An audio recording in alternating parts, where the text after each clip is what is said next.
오늘도 기쁘고 좋은 날입니다. 주님이 우리와 함께 하시기 때문입니다. 아멘. 제 아내하고 그런 얘기를 나눴어요. 우리가 감사해야 한다라고 하는 것을 강조하다 보니까 우리가 웬만한 것들은 이제 잘 감사할 수가 있어요. 그렇죠? 아멘.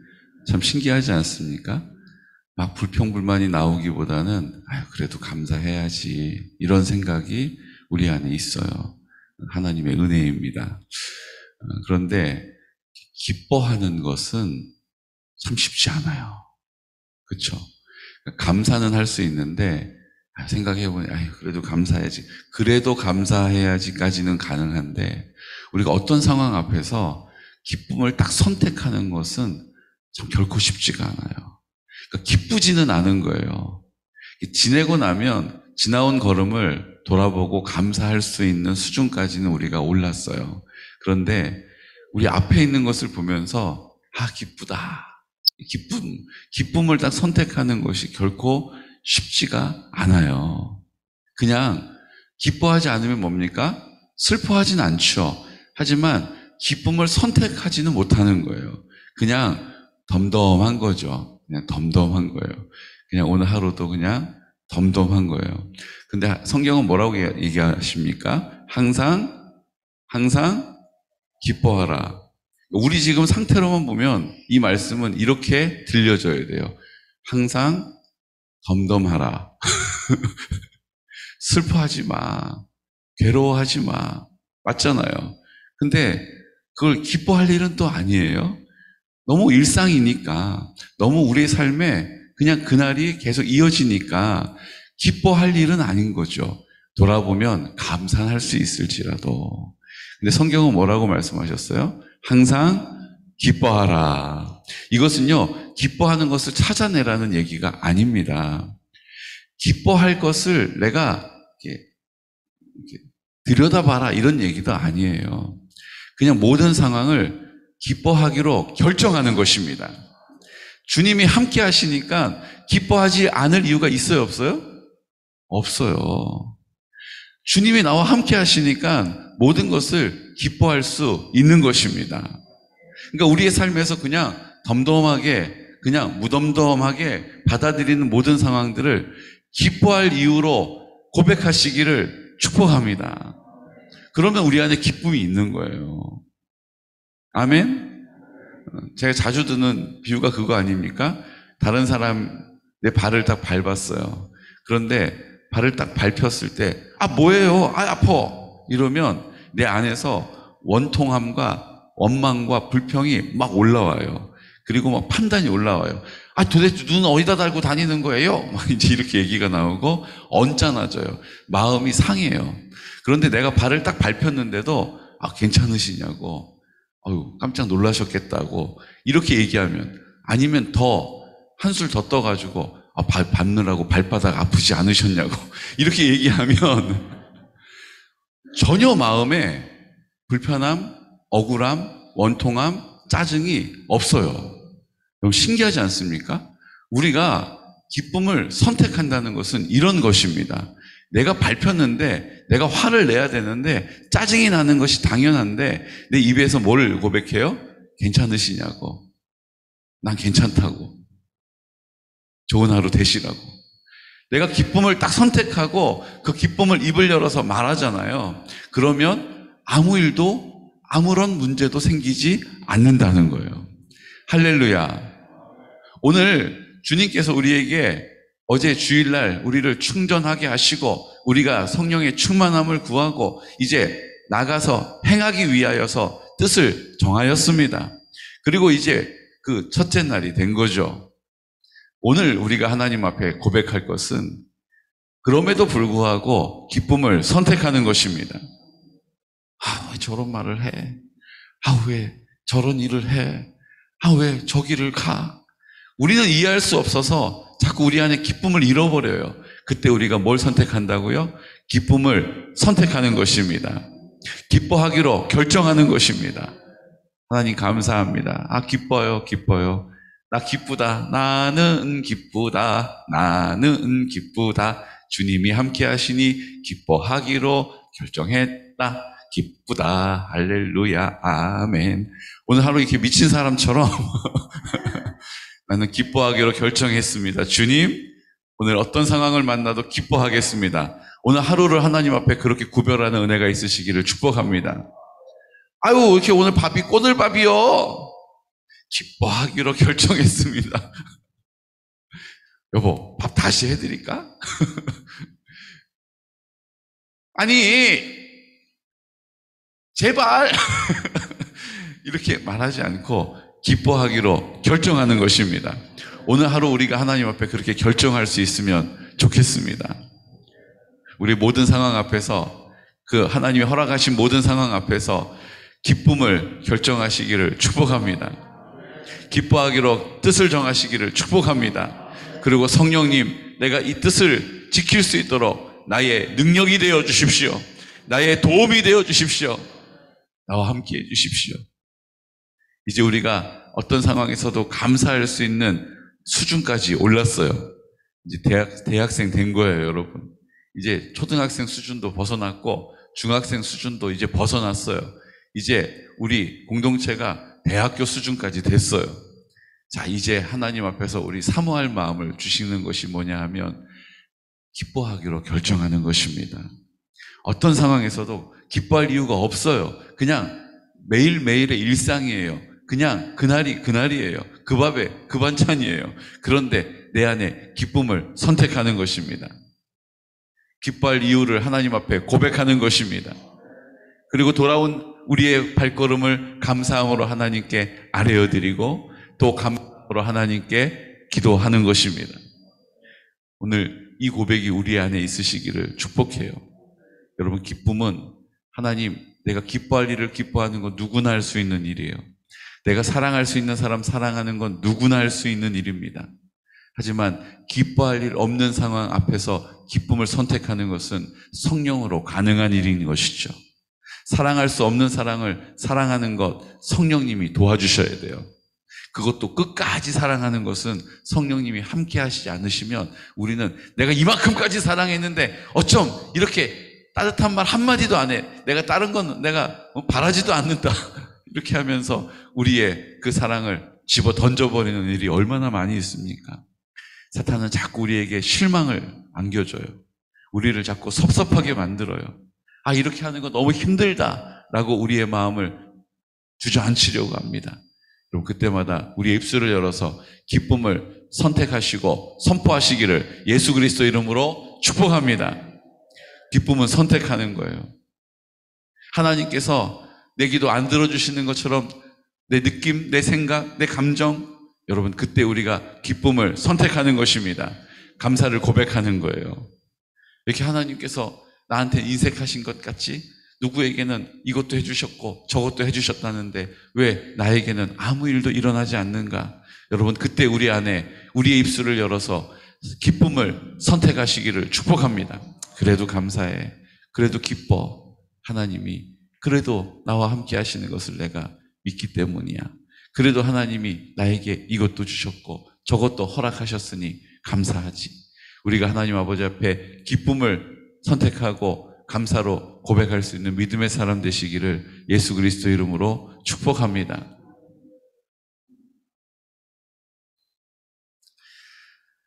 참 재밌어요. 지금 우리 남편들을 위해서 기도하는 분들이 계시잖아요. 그렇죠? 그래서 이제 남편들 교회 한 번만 나오면 소원이 없겠다 이런 마음을 가져요.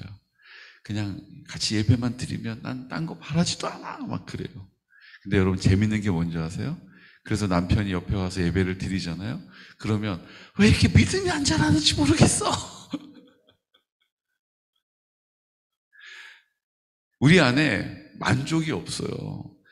성령님이 우리 안에 전부가 되시지 않으면 그 마음을 채울 수가 없는 것이에요. 기쁨을 선택하는 것은 중요한 일입니다. 왜냐하면요, 우리의 생각이 우리의 삶을 이끌어가는 것, 우리의 경험이 우리의 삶을 이끌어가는 것, 우리의 느낌과 감정이 우리의 인생을 이끌어가는 것에서 자유할 수 있기 때문인 것입니다. 우리는 우리의 생각에 늘 골몰해 있어요. 우리의 완고한 생각이, 우리의 굳어있는 마음이, 우리의 느낌과 감정이 주님의 말씀 앞에 순종하는 것을 어렵다라고 여겨요. 여러분, 그때 우리가 기쁨을 선택하는 것입니다. 기뻐하기로 결정하는 것입니다. 그리고 입을 열어 감사를 고백하는 것이죠. 오늘 성경에 보십시오. 우리 7절, 8절 말씀. 한 사람이 포도원에 무화과 나무를 심은 것이 있었습니다. 와서 그 열매를 따보려고 했더니 아무런 열매가 없었어요. 그때 포도원 지기에게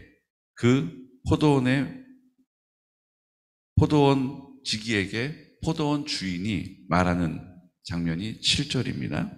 7절, 8절 말씀. 포도원 지기에게 이르되 내가 3년을 와서 이 무화과 나무에서 열매를 구하되 얻지 못하니 찍어버리라. 어찌 땅만 버리게 하겠느냐. 대답하여 이르되 주인이여 금년에도 그대로 두소서. 내가 두릅하고 거름을 줄이니 이후에 만일 열매가 열면 좋거니와 그렇지 않으면 찍어버리소서 하였다 하시니라. 아멘.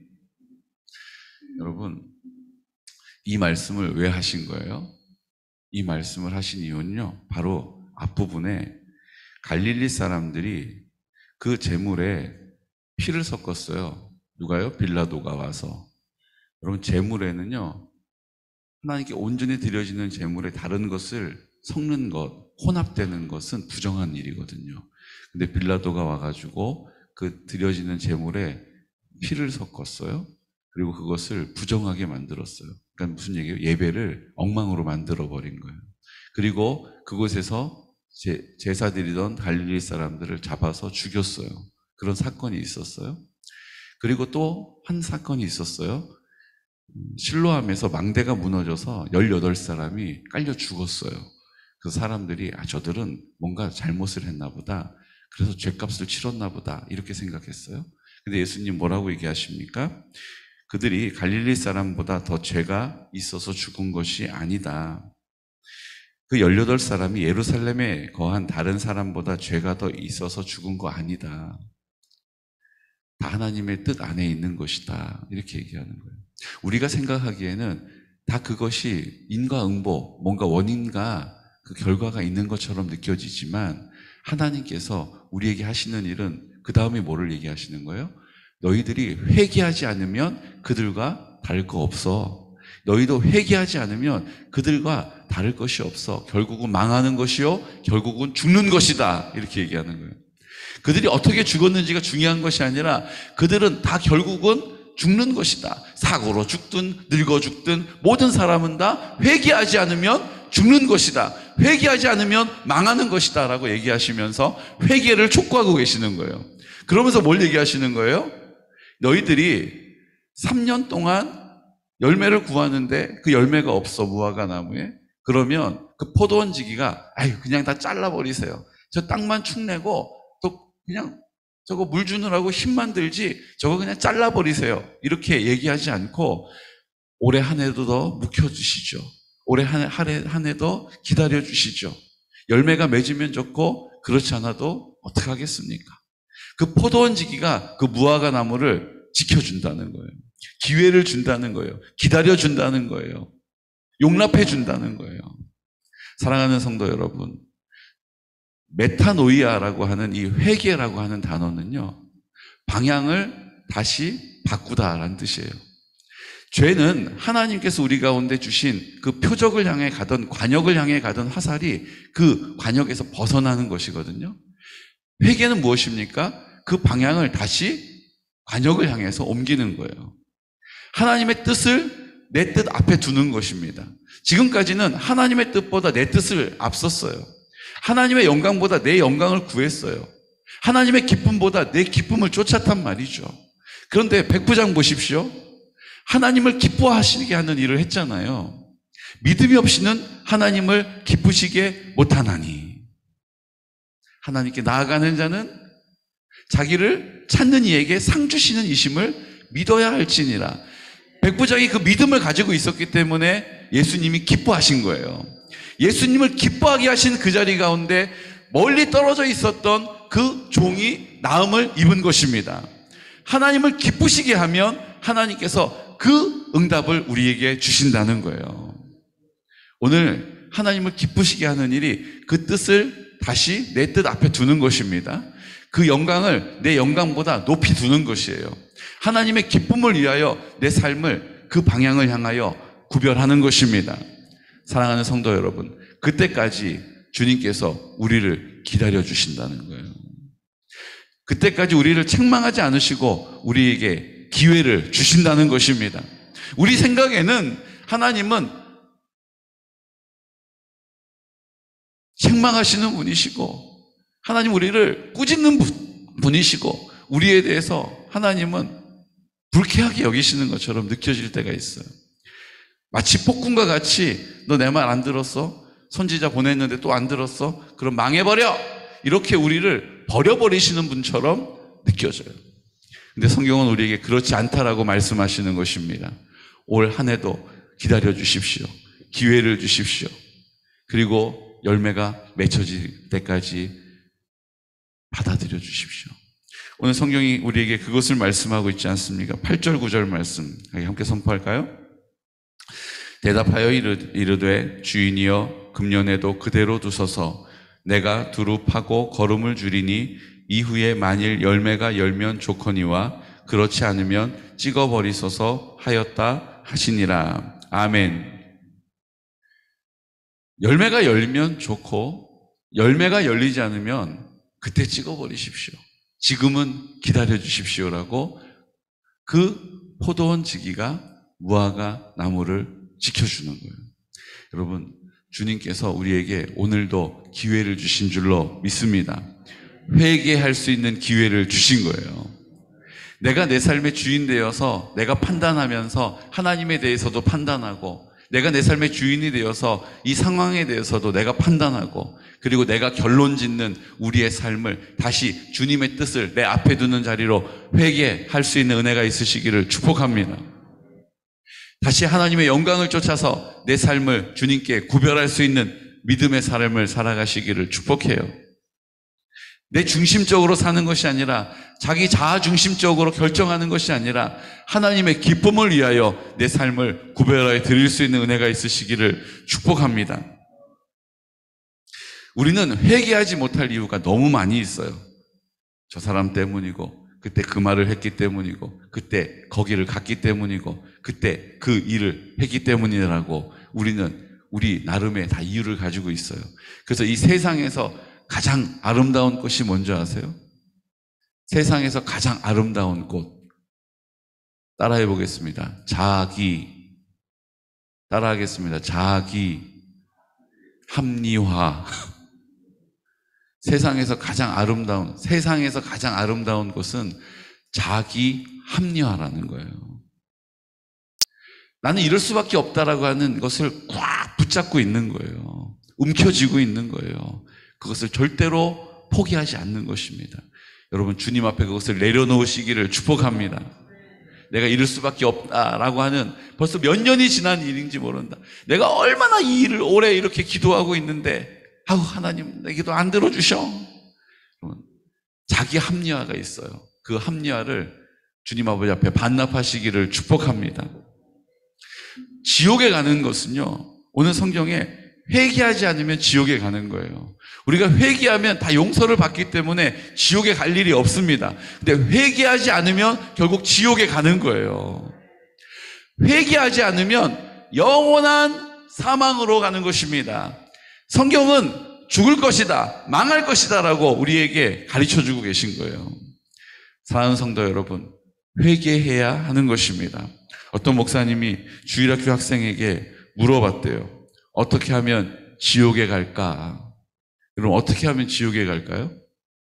아마 목사님은 미워하면 지옥에 가요. 예수님 안 믿으면 지옥에 가요. 여러 가지 답을 들으셨을 것 같아요. 근데 어떤 한 아이가 그 목사님의 질문에 어떻게 하면 지옥에 갈까? 라고 묻자 이 아이가 이렇게 대답했다고 해요. 그냥 가만히 내버려두면 지옥에 갑니다. 그냥 가만히 내버려두면 지옥에 가는 거예요. 우리는 다 지옥을 향해 가고 있어요. 다 우리의 골몰한 생각 때문에 아유 이제 기도해도 소용없을 거야. 이제 하나님이 나를 못마땅하게 여기시고 내 기도도 안 들어주실 거야. 다 틀렸어. 그냥 주저앉게 만들어요. 아, 그 사람이 그렇게 하는데 내가 어떻게 용서할 수가 있어. 그 사람이 그렇게 안 하면 몰라도 내가 잘하면 뭐해. 그 사람이 계속해서 나에게 상처를 주는데 자기 합리화 때문에 회개하지 않는 거예요. 주님의 뜻을 내 앞에 두면 내 뜻은 다 온데간데 없어지는 것입니다. 내 뜻은 다 어둠의 영에게 속해 있기 때문에 대신 주님이 내 마음 가운데 전부가 되시면 그 어둠의 영들은 떠나가는 것이에요. 그 실체가 드러나면 영들은 어둠의 영, 거짓의 영, 흑암의 영들은 다 떠나가는 것입니다. 이제 우리를 밝음으로 인도하시고 사랑으로 흘러가게 하시는 것이죠. 우리를 통하여 흘러가는 그 통로를 삼아주실 때에 주님께서 우리를 권능 있게 하시고 권위 있게 하시는 것입니다. 우리가 그것을 위하여 부름받았다는 사실을 기억하십시오. 그냥 나 하나 예수님 믿고 천국 가고 구원받는 것이 다가 아니에요. 내가 있는 그곳에 하나님의 나라가 반드시 회복되어질 것입니다. 하나님의 나라가 반드시 세워질 것입니다. 그 영광을 모든 지체들과 함께 보게 될 것입니다. 아유, 목사님, 그냥 우리 교회 구호 외치듯이 하나님 나라가 세워질 것입니다. 아멘. 그리고 돌아가서는 여전히 그 권위도 없이 권능도 없이 아무런 능력이 없는 사람처럼 무기력하게 살아가며 원망하며 슬퍼하며 불평하며 낙심하며 사는 인생이 아니라 모든 상황 가운데 예수 그리스도의 이름으로 기쁨을 선택하고 감사를 고백하고 하나님의 나라를 선포하는 믿음의 승리자가 되시기를 예수 그리스도 이름으로 축복합니다. 그냥 내버려두면 다 지옥에 가는 거예요. 예수 그리스도만이 유일한 구원의 이름이십니다. 예수 그리스도만이 유일한 구원의 능력이십니다. 예수님이 내 마음 가운데 나와 함께 하시니 내가 그 권위를 받고 권능을 가지고 이 땅에 하나님의 나라로 파송되어지는 것입니다. 오늘도 주님이 나를 파송하시는 그곳을 향하여 믿음으로 감사함으로 기쁨으로 한 걸음 한 걸음 주님과 함께 그 길을 걸어가시는 귀하고 복된 성도들 되시기를 예수 그리스도 이름으로 축복합니다. 이 시간 다 같이 주님, 오늘 내 안에 회개의 영을 부어주시고 하나님 아버지 앞에 회개할 수 있는 은혜와 능력을 베풀어 주시기를 원합니다. 걸어가신 아버지 하나님, 오늘 하나님 회개하지 않으면 다 망할 수밖에 없고 다 죽을 수밖에 없고 지옥에 가는 것입니다. 주님, 회개함으로 이제 하나님의 나라 살게 하여 주시고 우리의 방향을 돌이켜 주님의 영광을, 하나님의 나라 그 놀라운 아름다움을, 풍성함을 나를 통하여 나타내 주시는 하루가 될 수 있도록 성령님 기쁨을 선택하겠습니다. 어떤 상황 가운데서도 감사함으로 주인 되심을 인정하겠습니다. 주님의 영광을 위하여 오늘 하루를 구별하겠습니다. 하나님의 뜻을 쫓아 살겠습니다. 하나님의 기쁨이 되기를 소원합니다라고 이 시간 성령의 충만함으로 예수 그리스도의 이름으로 그 능력으로 승리하기를 소원하면서 나사렛 예수 그리스도의 이름으로 선포하여 기도드리겠습니다. 주여, 주여, 주여.